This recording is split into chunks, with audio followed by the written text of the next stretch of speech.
Climate change, we have a limited amount of time to resolve it, and it concerns everyone, literally everyone.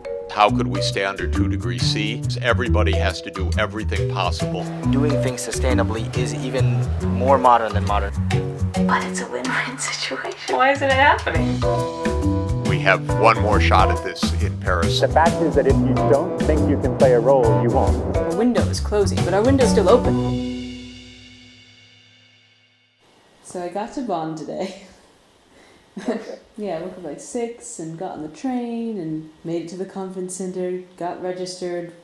I was putting my stuff away when Joe just walked up and went, "Hey." He's in Bonn? Yeah. Why are we in Bonn?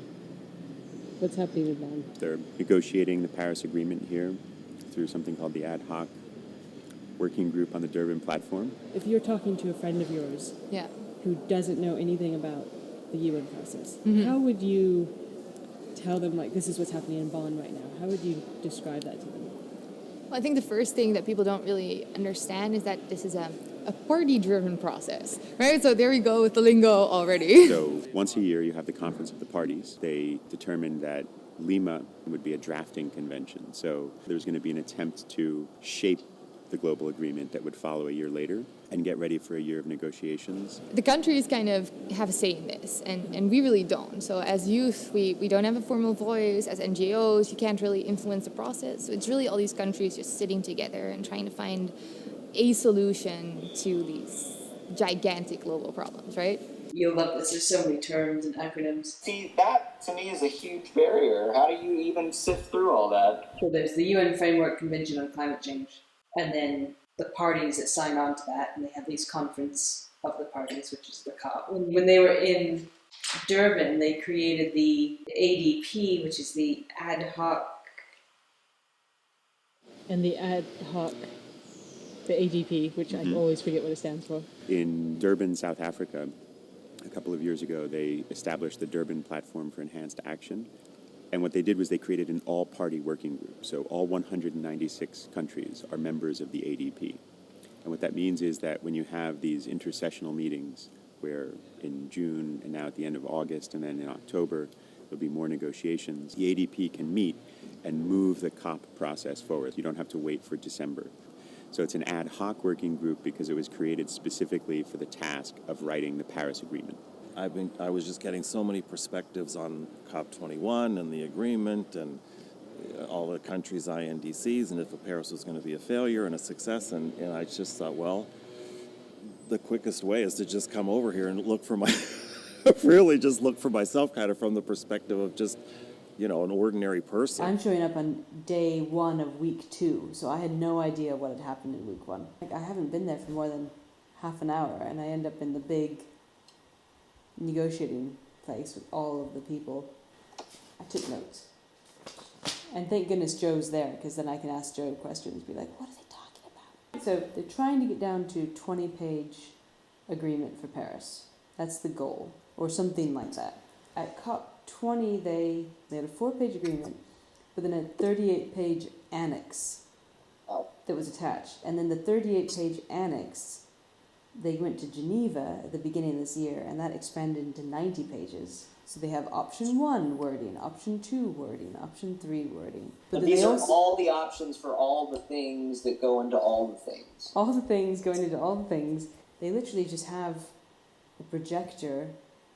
Someone, they're projecting a Word document, and someone's editing the Word document with track changes. And they go through and they, make a change that someone suggests, and then they open it up, and then if they can't agree, then they leave both options in brackets. Wow, that's why it's 90 pages. Yeah, because it's all in there, and they're trying to streamline it, unpack it, and reorder it before they even start negotiating on it.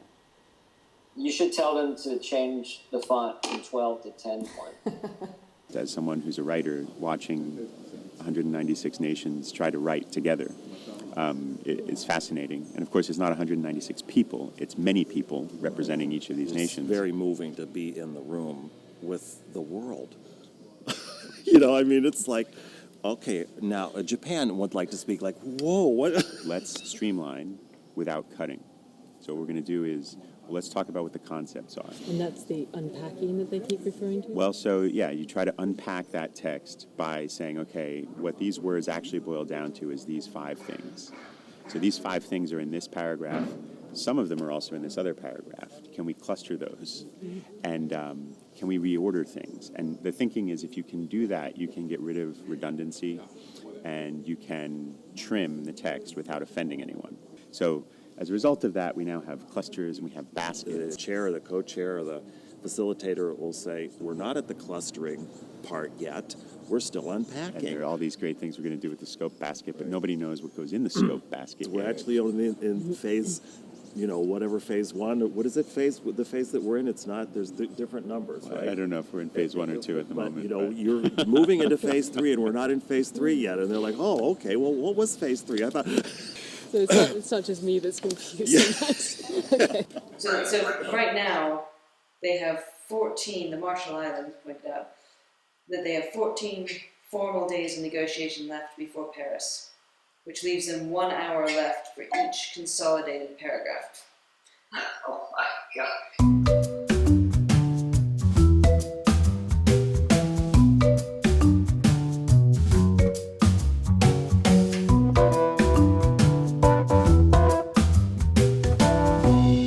Okay, this paragraph means this, and if you add that, if you consolidate that, it will destroy whatever the substance of, it's very technical, but when you really look at it, climate change is about people, how it will affect people, and how it affect the most vulnerable people.